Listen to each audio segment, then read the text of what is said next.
You ask Tiger to solve. This deals with linear equations with one unknown.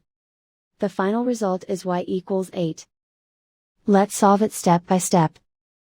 Simplify the expression. Expand the parentheses.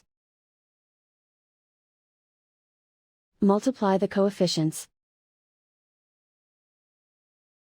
Simplify the arithmetic.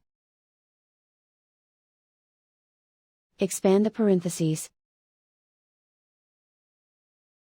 Multiply the coefficients. Simplify the arithmetic. Group like terms. Simplify the arithmetic. Group all constants on the right side of the equation. Add 20 to both sides. Simplify the arithmetic.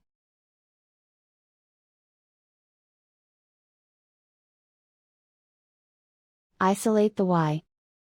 Divide both sides by 14.